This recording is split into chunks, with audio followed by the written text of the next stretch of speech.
Well, here we go again. Another CIRF report. Welcome, everybody. August 20th through August 26th, 2020. And boy, I'm telling you, the energy this week is really unbelievable. Lots of grand trines, lots of T-squares, lots of energy all over the place. I'm going to start with this trivia question. I want you to look at this chart before we get started. This is going to be one of our charts for the week in astrology. But this is indicative of why we use different sources to get the dominant energy. And we triangulate the energy, because if you were to tell me what the dominant energy is in this diagram, you'd have a hard time doing it. If you'd have lots of different astrologists telling you different things about what they think is the most dominant energy. You have a grand earth trine, you have lots of T-squares in here, lots of oppositions, lots of squares. Which one is dominant? Well, that's why we have the CIRF report. And in the CIRF report, we are taking lots of different technologies, I call them technologies, and we're triangulating them. And where the intersection lies is the dominant energy. Now, it just so happens that this week, everything is in alignment with the congruency score really, really high. For the astrology, I'm going to hone in on the grand earth trines. We have some other grand trines, so grand water trine. But what do you do? What creates growth? Water and earth. And that's what you have in these grand trines. Easy energy in the earth and the waters. So lots of growth. Then you've got the I-Ching with the blue circle, which directly overlaps that. It says I-Ching 19, approach of spring, vitality is in the air. It's about growth. And then you've got the Dreambot, slightly a little bit different, but it's similar in that you're experiencing something. A grand earth trine is about your five senses. It's about the material world.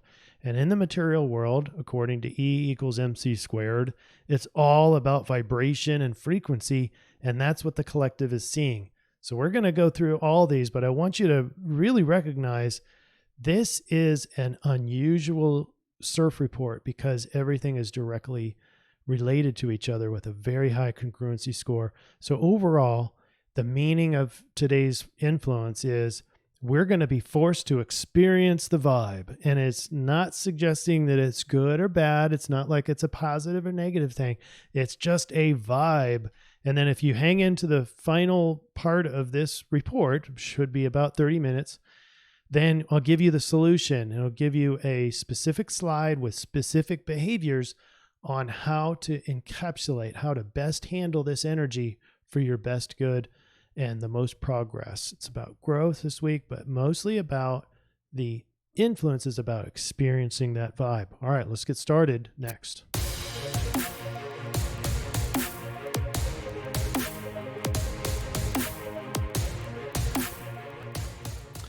And if you're new here, hit subscribe and like. That helps out our algorithm and our rankings. The Dreambot is the collection of dreams around the world, and it indicates what people are dreaming about. And that's important because where the mind is, our world follows. And so right now it's kind of a dawn of a new time, I guess. All these red arrows here indicate cosmic cycles, and it's like Earth and Sun and planetoid things, but also time-related cycles. In fact, the word circle, the Eastern mythology and philosophy indicate that the circle is like this never-ending cycle. Is whenever there's an ending, well, there is no ending in the circle. It's just the beginning of another cycle. So that's the red arrows, and then the blue arrows is the meme surrounding loud music / strong vibes. And you even have Square Wave, and we even have Virgin Records. So we were able to connect all those as well. So I don't want to spend too much time, but it's all about vibrations and cycles. It's crazy. Frequency. All right, let's get into the astrology. First, though, here's the bad news. In this week, the Schumann resonance, it was down. I kept trying it today, kept refreshing it up to the time of recording, and it's down. So not able to analyze that.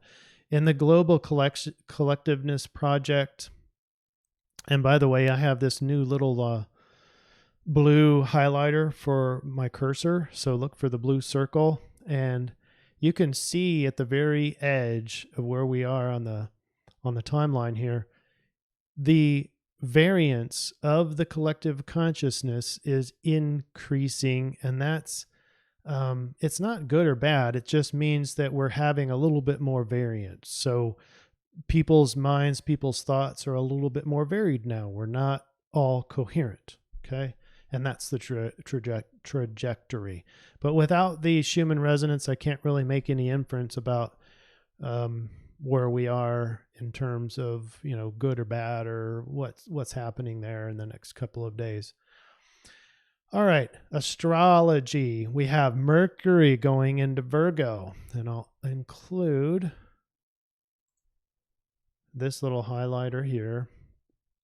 We have Mercury going into Virgo, so thoughts are going to be a little bit more detailed, and maybe some need for lists and communicating some OCD kind of things. Sun goes into Virgo as well, so we get a heightened sense of the Virgo-ness and the attention to details. And we still have that square, so Mars square Saturn. That's kind of our last of the big old conflict between Capricorn and Aries. And so if we look into the next CIRF report, that should be the end of that Mars nasty square thing. And so does conflict maybe end suddenly? Or at least the current sort of conflict? Hopefully so. We also have Venus with some oppositions. We're going to talk about what that means. Venus opposed Jupiter. We also have a lot of trines, and these other reds are just conjuncts and sesquisquares. So we'll get into all that. Let's look at the first day. This is Thursday, the 20th. This is crazy because we start off with a beautiful grand Earth trine, and Uranus is a part of this. It's a major part of it. The moon is a part of it. Fortune, part of Fortune is right there with the moon.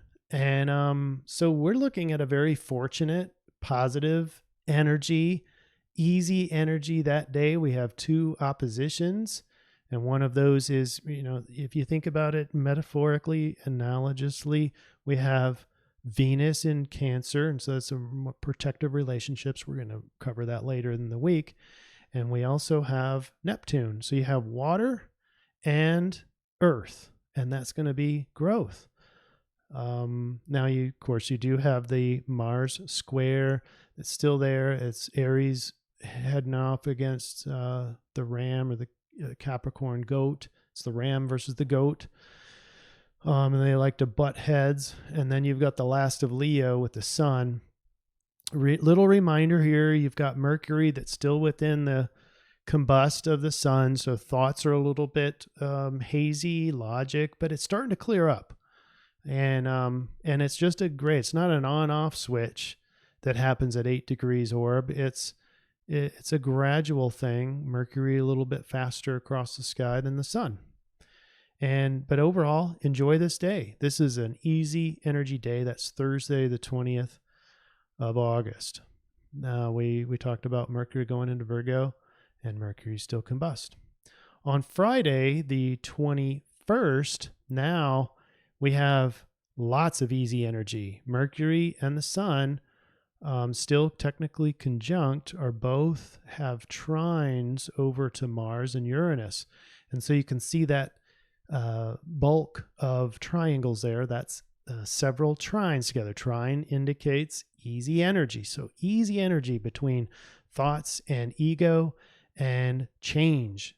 And even Mars. Mars, in this case, would be the ability to carry out what you're thinking, the ability to press forward in life and get things done. That's the very traditional Mars. Mars doesn't have to be the warrior, but when we're seeing Mars square to Pluto, or we're seeing Aries square Capricorn, that's kind of like a butting heads, and that would be more of a conflicted Mars.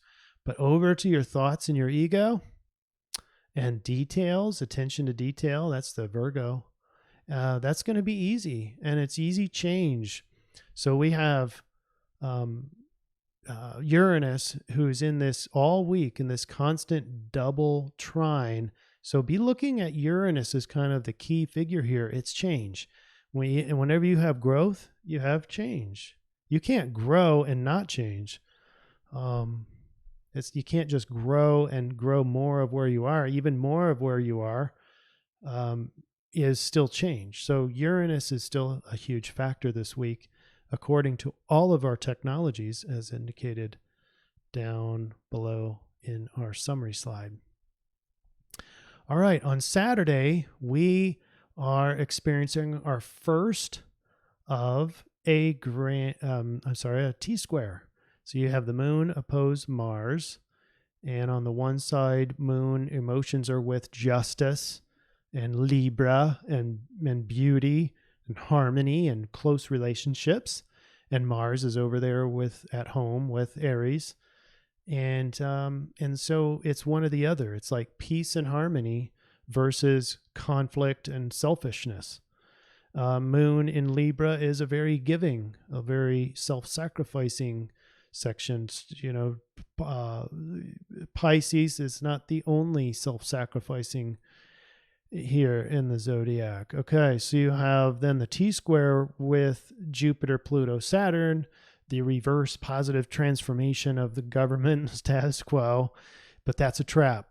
This is a trap. The T-square is a trap. How do you get trapped in this? Well, making this fight, not being able to resolve this need to balance the emotions around peace and harmony and conflict. So if you get into that sort of mental, emotional regime, you will probably be trapped, and it will probably be surrounding the positive transformation or reverse transformation of government or status quo. Life's getting shooken up right now. And if you get caught in this, it will be a trap. I would rather just live in the kind of the hazy thoughts of Mercury conjunct Sun, combust Sun, and just reside in this uneasiness of change. It's easy change, folks. Right here, 2 trines to Uranus in Taurus. So it's experiencing the change, experiencing the easy change, letting it happen. Don't fight it. If you fight change, you're probably going to end up in the trap. All right, that's the 22nd. Now we head into Sunday. We're getting close to a really magical grand trine, but not quite yet. We've got some oppositions here. We've got Venus oppose expansive transformations of Jupiter and Pluto. And so that balancing act doesn't have to be really negative per se. You've got protective relationships because of Cancer. So Venus here is more of protecting your finance, protecting your outer beauty, protection mode, and maybe wanting to spend time with others, but at home. Home was where Cancer likes to be. And so you're balancing that with what you're seeing, the transformation that you're seeing out in the bigger world. All right, and then you've got the moon that opposes our change planet. That's not a bad thing. That's just going to be more balancing your deep, powerful emotions, your deep passions with your, Uranus is not something really that is your option to change. Uranus normally hands us the change and forces us to adapt.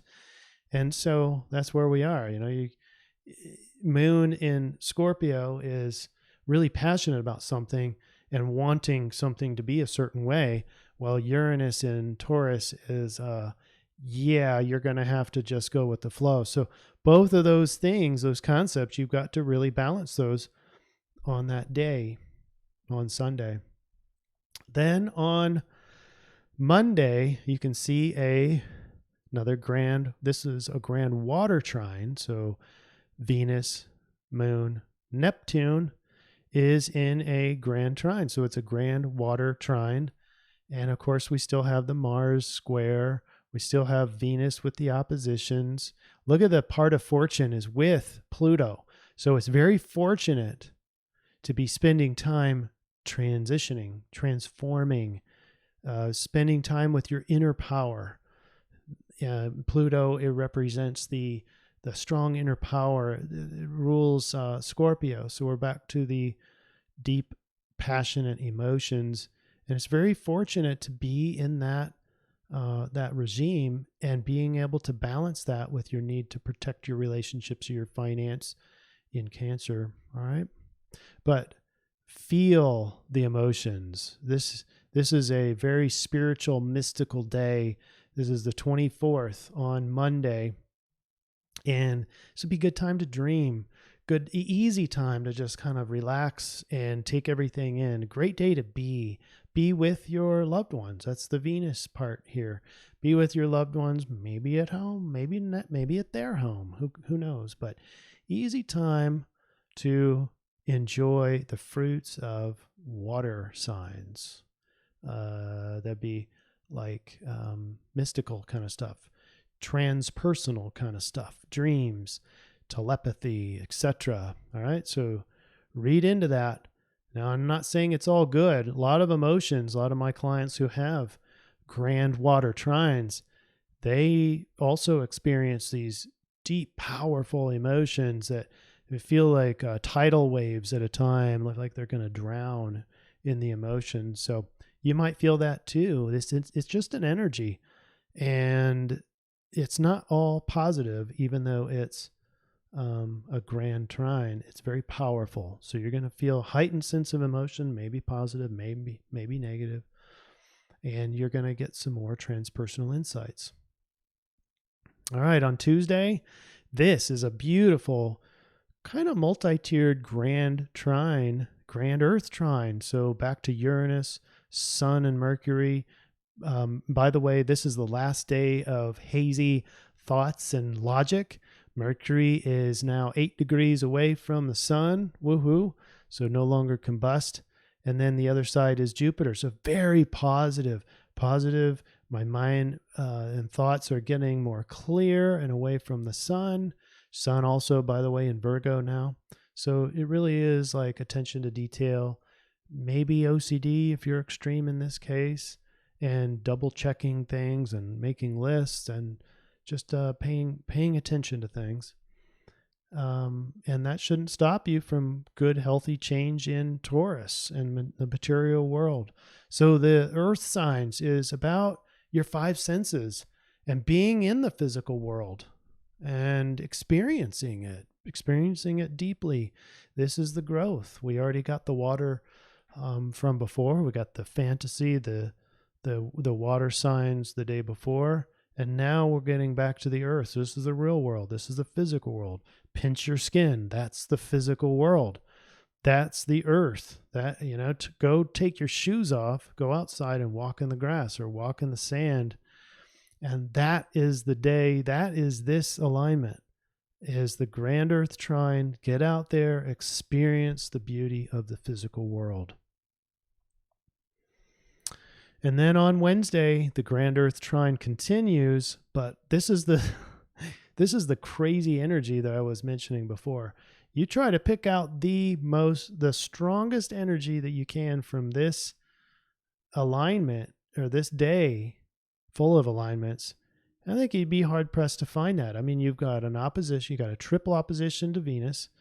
You've got another opposition, Mercury and Neptune. So thoughts versus dreams and fantasy. And then you've got an inconjunct. You've got 2 T-squares. You've got 1 T-square where the moon is the trap. The emotions are trapping you into, they're thinking that they're wise emotions because of Sagittarius. But you have another T-square. You've got Venus, Mars, Saturn, Pluto, Jupiter. That's all a T-square. So it's another trap. It's a trap of being conflicted. So I would rather be on Wednesday, the 26th, I'd rather be in the grand earth trine again. It's a very positive thing. I'd be taking my shoes off again, spending a lot of time in the, walking around in the grass, experiencing maybe the woods or something very nature-based would be the best way to encapsulate this. Otherwise, you get easily stuck in one of these other T-squares, and that's not a pleasant place to be. It's going to feel very conflicted. It's going to feel like you're stuck. I mean, Mars in a T-square, that feels like you've got a buttload of energy, but you can't apply it anywhere. You can't go anywhere. You're stuck in the corner. That's how that feels. It doesn't feel good. So get outside, get into nature. Your thoughts are clear with Uranus and Jupiter. Jupiter not only brings optimism and expansiveness, but that's why I want a philosophy and deeper wisdom, higher wisdom. All right, folks, let's take the highlighter off and let's get into the I-Ching reading. So we cast the coins, and this is for 820 through 826. This is for the influence. Hexagram 19, the approach of spring. And in the approach of spring, we have on the top, it's all yin lines. That's earth over lake. That's the receptive over the joyous. The approach of spring, good times seem inevitable, and there is vitality in the air. This is the most auspicious time. Where do you think this I-Ching, this energy is coming from in the astrology? It's got to be coming from these grand earth trines. There's 3 days of beautiful grand earth trines. So this is where it is. And of course the water too. This is where the seeds spring out of the ground. Negative forces are only beginning to stir and can be effectively controlled. Wondering, patriots, if some things are going to be coming out there to control the corrupt negative forces. This is a time of hopeful progress and must be used to one's best advantage. We have 3 lines. If you want to look at line 3, 5, and 6. Yes. When things are going very well, you face the danger of becoming too relaxed and careless. Enjoy your successes, but remain mindful of how you achieved them. There's a natural tendency to get carefree once you are ahead. All right, so watch out for that. The great leaders reveal true power by attracting people of excellent ability and allowing key associates the freedom to exercise their own judgment. So free will of judgment is in there. And then the top line 6 is when a sage returns from seclusion to re-enter the day-to-day world, good fortune falls on those who he or she teaches and helps. So what we've got here is you're going to be in a massive experience this week. And this line is suggesting that we need to share the learning. Learning is synonymous with growth.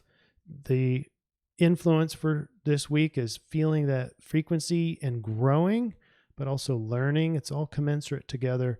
But this is the final part of that influence, is how well are you going to get this out to other people and help other people with your learning. All right, it's time for the solution. We'll get into that next.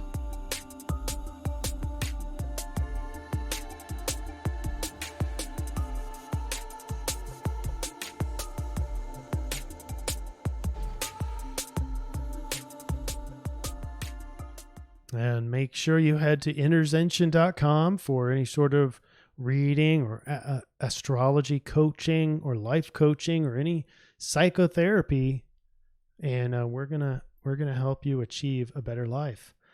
All right, the solution for this week is according to the I-Ching, and again we do more triangulation process. This is the first part of the triangulation. Small influences. Hexagram 9 is wind over heaven. You remember the lake from before, switch to the heaven of all yang lines, gentle over the creative. It's small influence. Softer influences predominate the power of the smaller forces as the power of smaller forces accumulate. Make this a time for smooth and friendly persuasion. That's that Venus aspect. is friendly persuasion. At present, more sweeping actions are impossible or inappropriate, but small matters ultimately lead to bigger and better things when attending to success. Focus on the little things.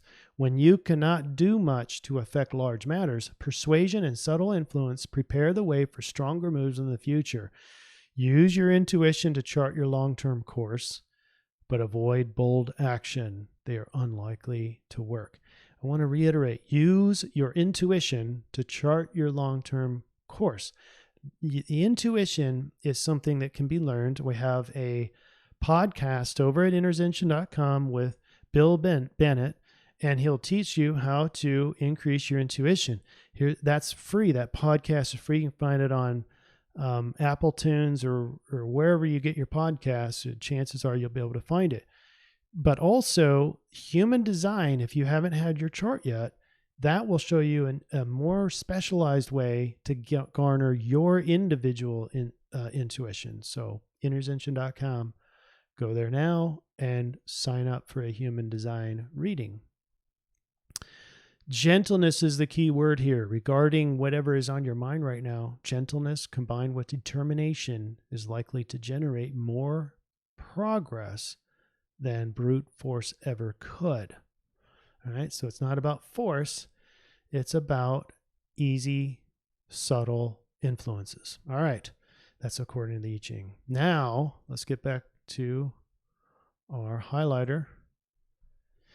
And this is that crazy energy, but as you well know, we hunted down the main influence with feeling the changes, growing with the changes, and that's Uranus. Uranus was at the crux all week of this trine energy. So we're going to use Uranus as the influence, the main influence, and that takes us over to Hexagram 24 in the Rave Mandala. And it also means Aries will be our solution for the solution slide. And we'll talk all about that. We're going to use these in our triangulation. But Hexagram 24 is right here. So let's read that real quick. It's the first hexagram, by the way.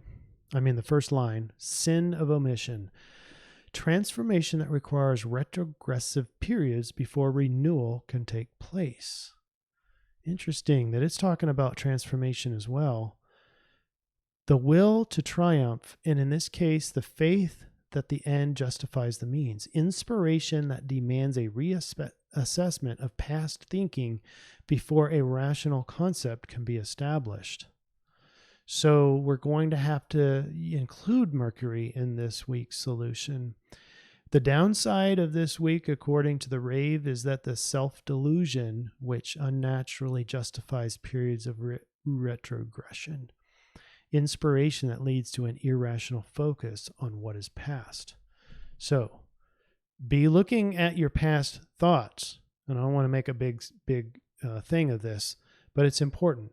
The Rave Mandala is suggesting that you go into your mind this week and look for past thoughts and see whether or not they're rational, and so that you can make the change now of what your thoughts are and make sure they are rational. Because what you don't want to do is self-delusion, end up in self-delusion, which would create a sin of omission by getting stuck in an irrational focus on what is in the past. Right? So it is important to get into your thoughts a little bit, but I wouldn't be spending a lot of time there.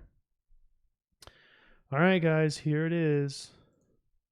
What you've all been waiting for, and I'll zoom in. On the top part of our chart is the influence. That's the force to experience the vibe. That's like, touching the electrical socket. Not that I want you to touch the electrical socket, but feel the energy. That's what you're going to be plugged in this week. So now let's look at the bottom part. This is the solution. This is what you've been waiting for. What we do, just like the influence, we take 3 different circles, and wherever the overlap is, we triangulate to get the premium solution. So you remember, you have the I-Ching 9, that's the small influences. That's the smooth and friendly persuasion. Then you have the Rave Mandala. That's the inspiration that demands a reassessment of past thinking. And that's going to be the grand Earth Trine. But even the grand Water Trine can help you in this case too. Consider that. And then you remember you got Aries. Aries loves to be direct, transparent, vigorous, ardent, passionate, intense, confident. But you want to avoid being impulsive and impatient. And they're easily angered is what Aries is. So when you're forcing yourself to be more Aries, and I encourage you to sit down with the archetype of Aries and before this week starts and really encapsulate that, especially for those of you who aren't Aries or don't have much Aries in your chart. It doesn't mean you can't exhibit Aries on a week-to-week basis. So sitting down in that contemplation, meditating before the week starts to bring in more Aries into your life at this point. But we want to accentuate the positive side of Aries, particularly the side that overlaps with the rest of our group. And here is the final triangulation.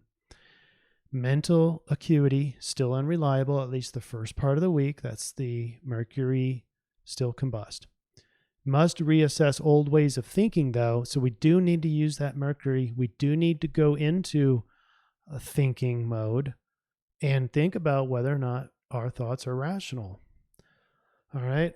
Focus on little things. So we're bringing in the I-Ching now. Focus on little things and friendly persuasion without too much of bold actions. Don't take too big of steps. Use the Aries energy to be vigorous and passionate without being impulsive and impatient. The latter part of that is the downside of Aries. So try not to be too impulsive when you are being very passionate and vigorous. Remain gentle all week and gentle to others, gentle to yourself. And that's kind of hard to do. Watch out for the Mercury and Sun both going into Virgo. It's kind of hard to be kind and compassionate to yourself with a Virgo tint to it, or Virgo flavor. All right. So remain gentle to yourself all week, gentle to others. Allow inspiration to challenge old cognitive patterns. Watch out for rumination. Once identified, how do I transform this thought pattern such that rational advice can be established? So, do you see the overall view of what's happening this week? On the one hand, the universe is going to have you plugging in, and you're not going to be able to get away from it. You're going to be feeling the vibe. Well, it's going to be good and bad. It's going to be both. It's going to be strong. It's going to be a high vibe. And then, in order to navigate this, we're going to subtly move forward with subtle energy. We're going to influence quietly, and but boldly, passionate and vigorous with the Aries, and you're going to be going into the Mercury to see whether or not it's all that rational for yourself, and cut out any irrational thoughts and patterns of thought so that you have new experiences, not just this week, but into your entire life. All right? I hope that makes sense.